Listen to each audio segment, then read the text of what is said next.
The other thing that we're seeing happening, and this is now moving to talk more about the Obama administration, is that President Obama is pushing forward a U.S. agenda that John McCain and Sarah Palin would never have been able to advance.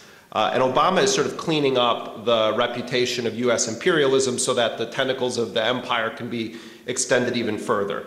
He has maintained the doctrine of U.S. exceptionalism when it comes to the application of international law, U.S. exceptionalism when it comes to the situation between Israel and Palestine, where Obama talks about reform of nuclear programs around the world and yet refuses to do anything to address the fact that Israel is a massive nuclear power in the Middle East that actually has threatened to use weapons against other nations. In fact, I was listening to NPR when I was driving up from New York today, and I heard the report on Hillary Clinton's recent moves in the Middle East, where they now are backing down completely from the Israelis, and the Israelis are going to continue with their illegal settlements. And Benjamin Netanyahu basically told the United States what's what. Obama also has taken a very, very disturbing direction when it comes to the issue of domestic civil liberties and the rights of people in this country not to have the government spying on us. Obama, beginning almost immediately upon taking office, started down the line toward incredible hypocrisy and also committing war crimes. Obama on January 20th was sworn in. On January 23rd, he issued an executive order saying that the United States no longer tortures. And then he proceeded to announce a preemptive arrest doctrine when he went to the National Security Archives. And as Michael Ratner of the Center for Constitutional Rights said, that Obama announced his intent to violate the Constitution and then shrouded himself in the original draft of the Constitution. If you go and you follow the court cases where people are litigating torture, they're trying to sue the Bush administration officials for torture, state secrets, habeas corpus, the Obama administration has continued in every single case the line taken by the Bush Justice Department. In some cases, the Obama White House has taken a worse position than the Bush Justice Department did. I've been talking and communicating with scores of lawyers that are representing prisoners that have been detained at Guantanamo and Bagram, and almost all of them, to the letter, have said that Obama's Justice Department is worse than Bush's Justice Department. It is a chilling statement to hear from lawyers that fought for 8 years against the Bush administration, for them to say that Obama's Justice Department is worse. I want to give you one concrete example of what exactly I'm talking about, lest you think that I'm saying something that sounds wild or extreme. Donald Rumsfeld is named in multiple lawsuits stemming from the U.S. torture program that he oversaw and implemented. One of these lawsuits involves 2 individuals who died at Guantanamo. And the lawsuit is against Donald Rumsfeld and 23 other military officials, including medical personnel that were involved allegedly with the torture of these individuals. These 2 Guantanamo prisoners allegedly committed suicide, and the lawyers for their families from the Center for Constitutional Rights say that whether they committed suicide or not is irrelevant because they died as a result of their torture. Whether they tried to take their own lives as a way of escaping the torture or they were actually tortured to death is sort of irrelevant. The whole system of torture ultimately led to the deaths of these 2 men. This lawsuit was brought when Bush was in power against Rumsfeld et al., and then continues now under the Obama administration.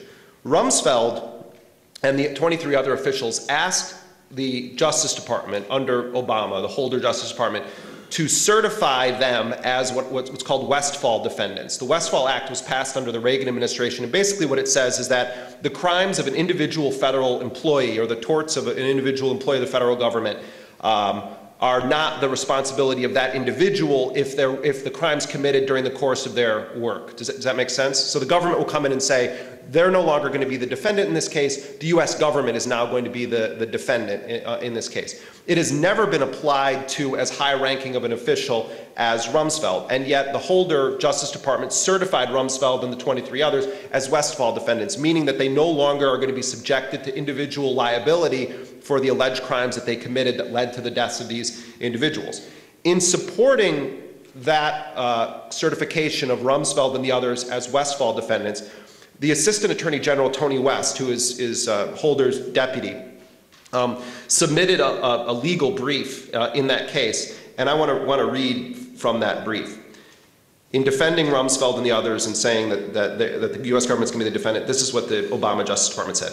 The type of activities alleged against the individual defendants were foreseeable and were a direct outgrowth of their responsibility to detain and gather intelligence from suspected enemy combatants. West, Assistant Attorney General West, then introduced a summary of case law on this, defending the U.S. government's position to defend Donald Rumsfeld. And this is a direct quote. Genocide, torture, forced relocation, and cruel, inhuman, and degrading treatment by individual defendants employed by the Department of Defense and State Department were within the scope of their employment.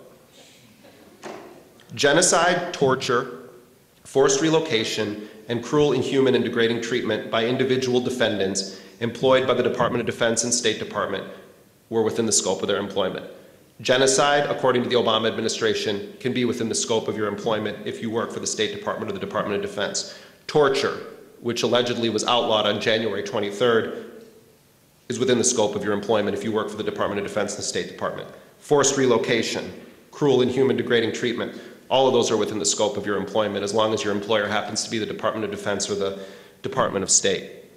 So when you read something like this and you understand that there's not a typo here, and you understand that this is actually the position of the top law enforcement official in this country, and then you look at all the criminality of the past 8 years, you look at all the torture, the yanking out of fingernails, the waterboarding of prisoners, the slamming of heads into walls repeatedly, the placement of a head in a toilet and repeatedly flushing it, leaving people hogtied out in the scorching hot sun, abducting people and taking them to third country hellholes to be tortured.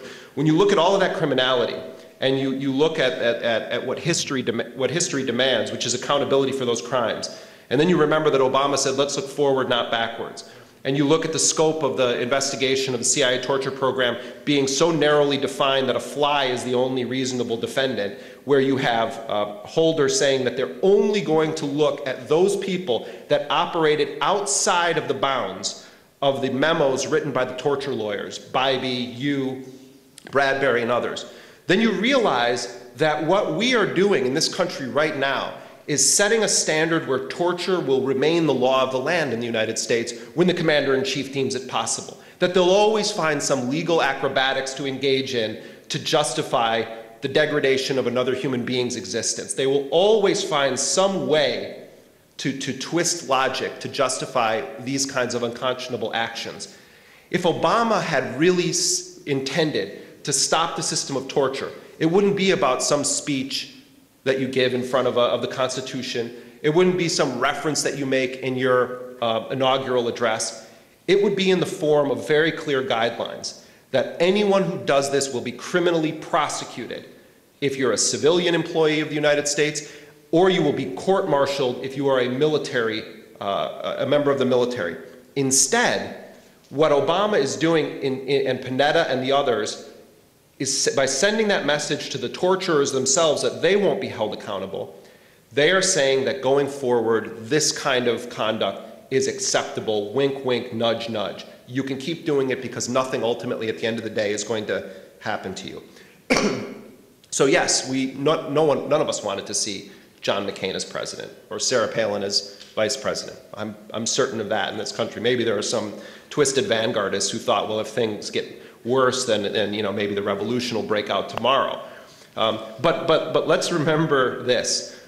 When it comes to issues that actually matter to people of social justice orientation in this country, the issue of the war, the issue of civil liberties, the issue of state secrets, the issue of accountability for past crimes, the issue of health care for everyone in this country, not a single one of those issues has been addressed in a way that's going to improve the situation. All of them have either remained status quo or have gotten worse.